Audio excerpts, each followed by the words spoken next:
Picture this: one careless word, one dismissive glance, one interruption that cuts you mid-sentence. Suddenly, you've lost more in anger than they ever took from you. In just a heartbeat, your peace is gone, and your emotions own you. But pause for a moment. 2,000 years ago, the Stoics left us a map, not just to silence anger, but to transform it into fuel for strength, clarity, and unshakable calm. Today, I'll share with you 8 Stoic rules to destroy anger and reclaim inner peace. Stay until the end, and if this resonates, subscribe for more Stoic wisdom. Rule number 1. Separate the event from the judgment. Marcus Aurelius once wrote, "If you are distressed by anything external, the pain is not due to the thing itself, but to your estimate of it. And this you have the power to revoke at any moment." Think about that.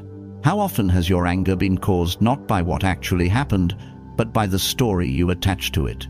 Picture this: you're driving and someone cuts you off. Instantly your mind shouts, "He disrespected me, he put me in danger, people are so selfish." That interpretation fuels the fire.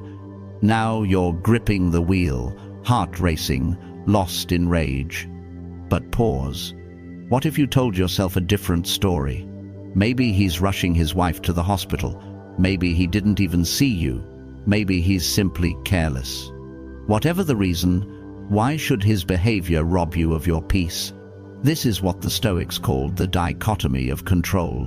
You don't control what others do. You don't control every twist of fate, but you control the meaning you give to it. You control your response.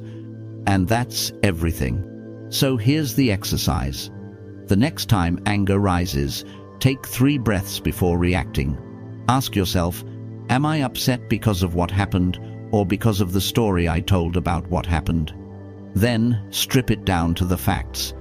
Instead of, "That idiot tried to humiliate me," write, "The car changed lanes, I braked, coffee spilled." That's it. Neutral, factual, free of poison. By separating the event from your judgment, you cut the fuse before the explosion. You remind yourself, the storm may rage around me, but I am the tree that stands rooted, unshaken. Because here's the truth. Anger doesn't punish the person who wronged you. It punishes you. It steals your clarity, your calm, your joy. Why hand your peace over so easily? When you practice this, you reclaim sovereignty over your mind. You stop being a victim of other people's actions, and you become the master of your inner world. Remember this image. The winds may howl, the rains may pour, but the tree with strong roots remains. Be that tree. Stand firm. Let the storm pass, and choose peace. Rule number 2. Expect people to be flawed. Marcus Aurelius began his mornings with a sobering reminder.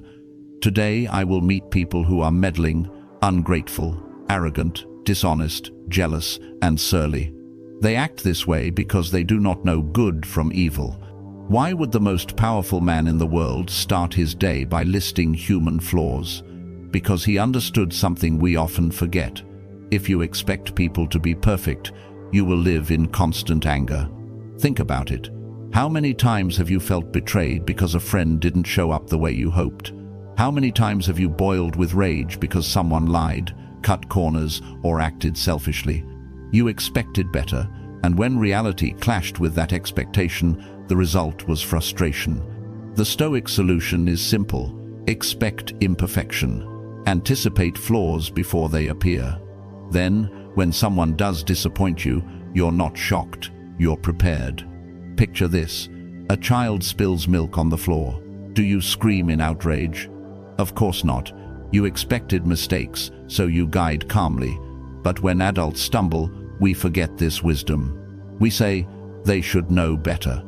Maybe they should, but many don't. And if you let that surprise you, you hand them the keys to your peace. Here's how you can apply this today. Morning armor. Before leaving the house, remind yourself, I will meet rudeness, carelessness, or selfishness today. None of it can rob me of my calm. See ignorance, not evil. When someone insults you, remember Marcus's words, They act out of ignorance, not wisdom. Why be angry at someone who simply doesn't know better? Lower the weight of expectation. If you expect flawless loyalty, flawless honesty, flawless kindness, you set yourself up for pain.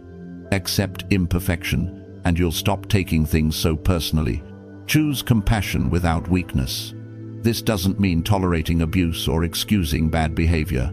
It means setting boundaries firmly but without rage, without letting poison into your soul. Think of life as a crowded marketplace. People bump into you, cut in line, speak too loudly. You could scream at every offense, or you could accept that this is simply how crowds are. The same is true with people.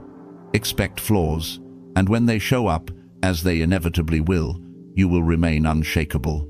Strength is not how loudly you shout when wronged. Strength is the calm endurance that nothing can shake. Drop this affirmation in your mind. I expect flaws, but I choose peace. Rule number 3, master the voice in your head.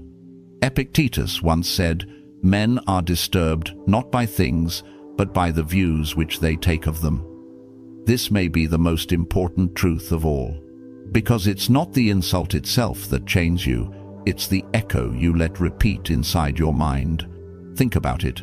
Someone throws a rude comment your way. The sound lasts 2 seconds, but in your head, you replay it for hours. You add your own lines. They always disrespect me.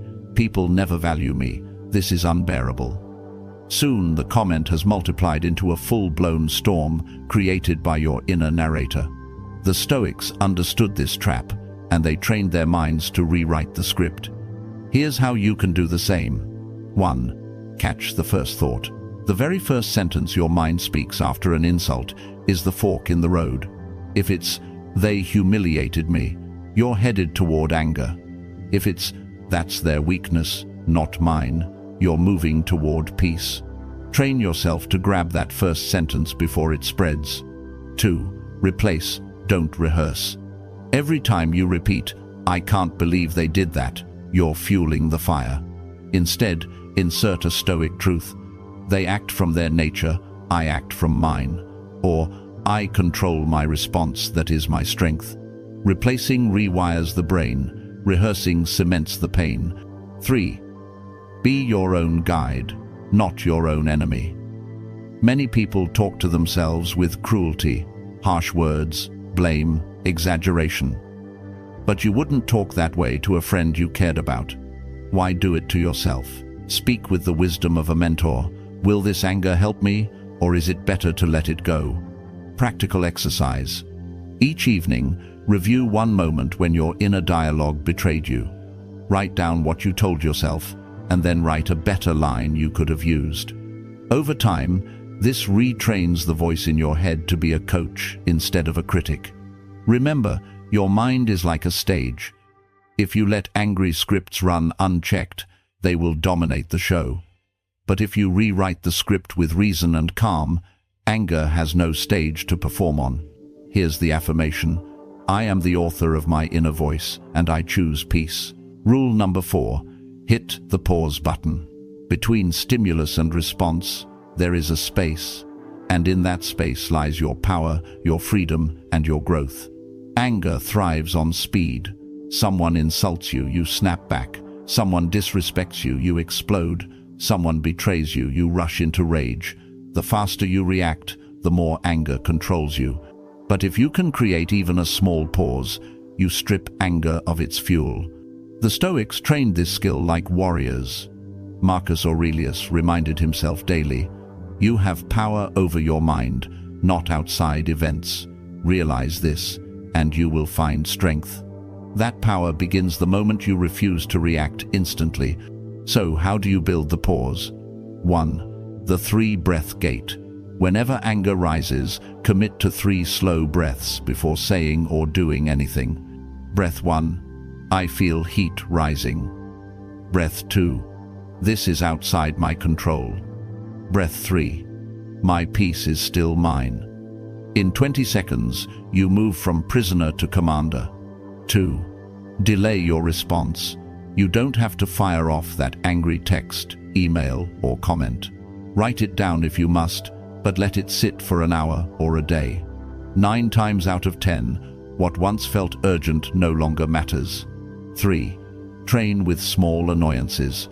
Don't wait for betrayal or humiliation. Practice pausing when someone speaks too loudly, when traffic stalls, when plans change. Each small victory is a rep in the gym of self-mastery. Seneca said it best: "The greatest remedy for anger is delay." Why? Because anger is like fire. If you add fuel immediately, it rages out of control. But if you starve it of attention, it burns itself out. And here's the paradox. People expect you to react. They expect shouting, slamming doors, angry comebacks. But when you pause instead, you unsettle them. You show that you cannot be controlled. That is true power. So remember this. Pausing is not weakness. It's mastery. It's the proof that you are not an animal chained to reflexes. You are a human being with reason, with choice, with discipline. The next time life provokes you, ask, can I pause long enough to let wisdom step in? That single breath may save your peace, your relationships, and even your health. Affirmation: I pause, and in the pause, I find my power. Rule number 5, don't take it personally. Epictetus taught, if someone speaks badly of you, remember, they do so because they think it right.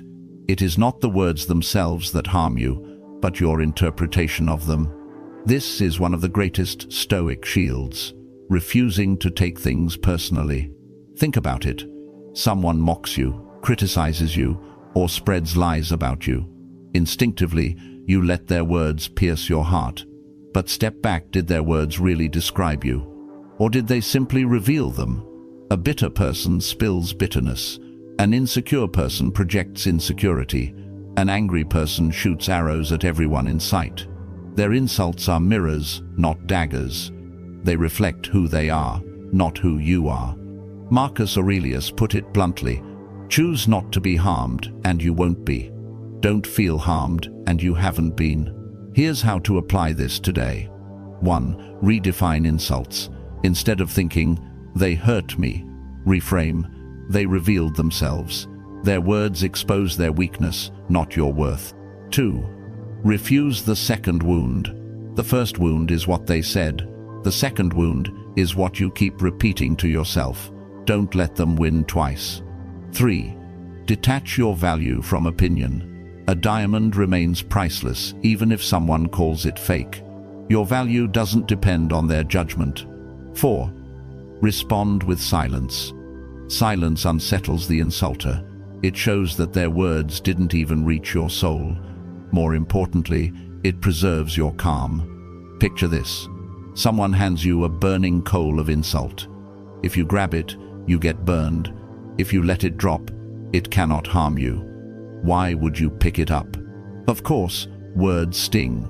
But when you step back and see the source, you realize the sting comes only if you invite it in. By refusing to take it personally, you become untouchable. So next time someone tries to provoke you, remember, their words belong to them, not to you. Do not carry their baggage. Walk away with dignity, and let the insult return to where it came from, their own unsettled heart. Affirmation: their words are theirs, my peace is mine. Rule number 6. Drop it quickly. Seneca once warned, anger, if not restrained, is often more harmful to us than the injury that provoked it. And he was right. Most people don't just get angry in the moment, they keep holding on to it. They replay the insult in their mind, nurture the grudge, let bitterness grow roots. But here's the truth. The longer you hold anger, the deeper it burns you. Picture this. Someone throws a spark your way. If you let it land and carry it, it becomes a fire you hold against your chest. But if you drop it immediately, it dies in the air. The difference between torment and freedom is not what they did, but how quickly you release it. Here's a Stoic practice, the 90-second release. Name the weight. Say to yourself, I am holding anger about this. Awareness is the first cut. Refuse the second wound. Remind yourself, the event has already passed. If I keep reliving it, I hurt myself twice. Shift energy to action. If you can fix it, fix it. If not, accept it and move forward. Visualize the drop. Picture yourself opening your hand and letting a heavy stone fall to the ground. Hear it hit. Feel your body lighter. Marcus Aurelius advised, "The best revenge is not to be like your enemy." Holding anger makes you mirror the very behavior you despise. Releasing it lifts you above them. Ask yourself, how many nights have you stayed awake replaying words while the other person slept peacefully? Who suffers more, you or them? Why give them that victory? Letting go quickly doesn't mean weakness. It means wisdom. It means protecting your peace, reclaiming your clarity, and choosing not to suffer needlessly.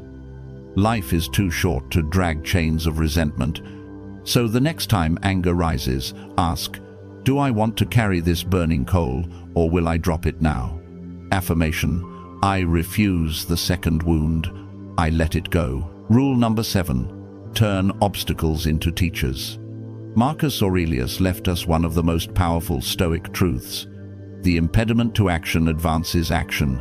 What stands in the way becomes the way. Most people treat obstacles as personal attacks. Someone disrespects you, you feel wounded. A project fails, you feel punished. Life throws delays, you feel cheated. But the Stoics flipped the script. Every obstacle is training. Every insult, every setback, every frustration is a teacher in disguise. Think about anger. Why does it rise? Because something didn't go the way you wanted. But what if, instead of asking, why me, you asked, what is this moment training me for? Suddenly the sting softens. Anger transforms into practice. Here's how to apply it.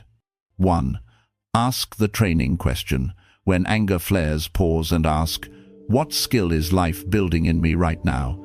Patience, calm, or resilience? 2. Flip the value of setbacks. Instead of, this ruins everything, say, this is part of my training.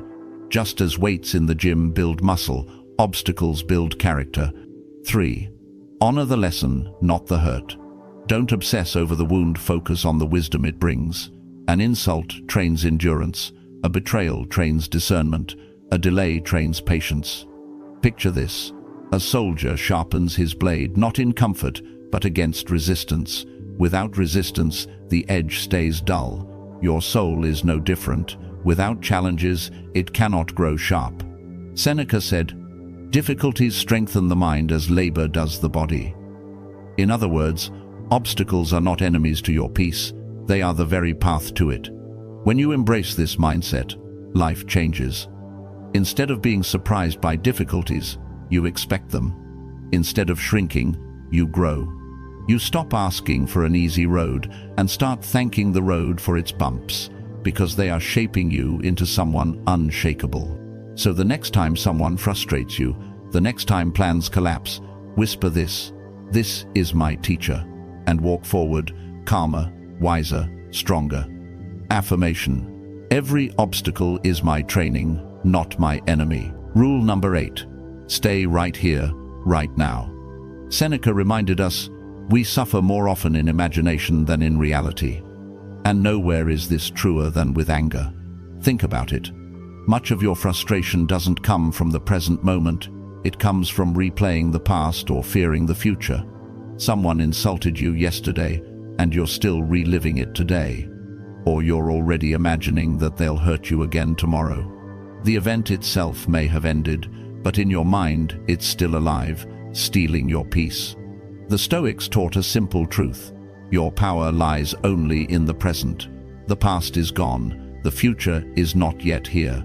Right now is all you ever truly own. And in this moment, you are free to choose calm. Here's how to anchor yourself in the present.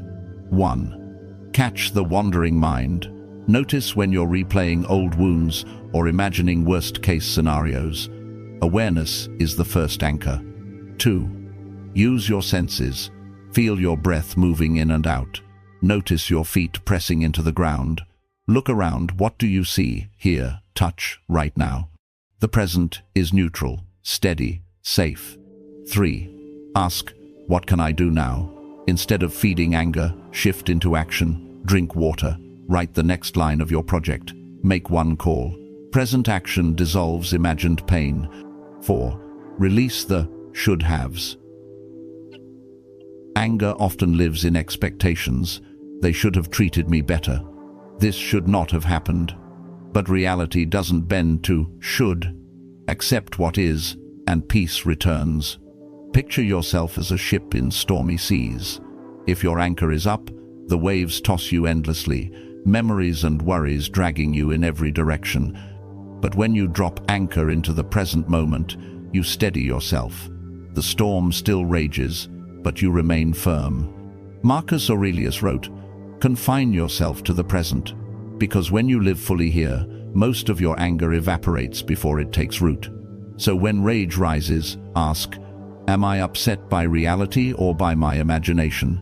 Come back to now, because now is where peace lives." Affirmation: I live in the present, and peace is my anchor. Conclusion: anger is a thief. It steals your clarity, your happiness, and your freedom.